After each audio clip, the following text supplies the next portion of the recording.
ចាសួស្តីអ្នកទាំងអស់គ្នាថ្ងៃនេះដែរមកសាកធ្វើក្រែមចេកលើកដំបូងរបស់ខ្ញុំហើយគ្រឿងផ្សំថ្ងៃនេះដែរយើងមានម្សៅពោតដូងខ្ចីខ្នុរយ៉ាអ៊ូយើងប្រើយ៉ាអ៊ូហើយនេះដោះគោស្រស់ហើយគ្រាប់ខួបក្បាលស្ដាយដីចេកទុំហើយនឹងខ្ទិះដូង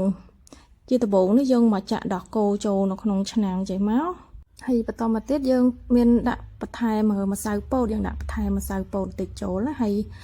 យើងកូរយើងធ្វើការកូរហើយនេះខ្ញុំកូរនៅលើភ្លើងអ៊ុនយើងដាក់ឲ្យវាពុះទៅហើយទុកឲ្យវារៀងត្រជាក់ហើយរួចហើយយើងមកបកចេករបស់យើងហើយថ្ងៃហ្នឹងខ្ញុំប្រើចេក72ស្និតដែរ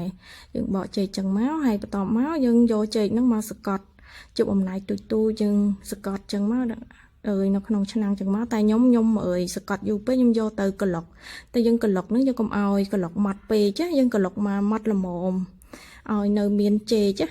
ហើយបន្តមកទៀតយើងមកលាយគ្រឿងផ្សំរបស់យើងដែលមានដូងខ្ចីខ្នុរយ៉ាអ៊ូហើយនេះគឺជាគ្រាប់ខួរក្បាលនេះយើងអាចរកទិញនៅក្នុងម៉ាតអីបានខ្ញុំមានបន្ថែមជាមួយនឹងស្ដាយដីឲ្យមានរសជាតិឈ្ងុយឆ្ងាញ់ទៀតណាហើយនេះខ្ញុំមានអេតបន្ថែមជាមួយនឹងស្ដាច់ស្ងោរទៀតណាអានេះយើងដាក់តាមចំណង់ចំណូលចិត្តហើយស្ដាច់ស្ងោរនេះដែរបើសិនជាយើងអត់ចង់ដាក់ក៏បានដែរហើយនេះក្រែមចេករបស់យើងបានរួចរាល់ហើយ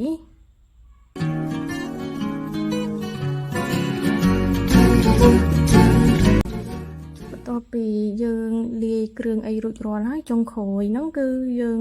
ច្រកដាក់នៅក្នុងថង់ហើយនេះខ្ញុំប្រើថង់បិទចិត្តអញ្ចឹងណាអានេះខ្ញុំច្រក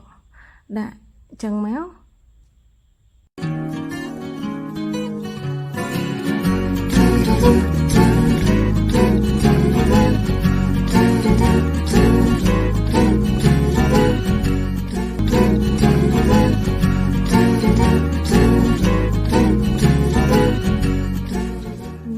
ពីយើងច្រករួចរាល់ហើយគឺយើងបានចំនួនប៉ុណ្ណឹងនេះចេក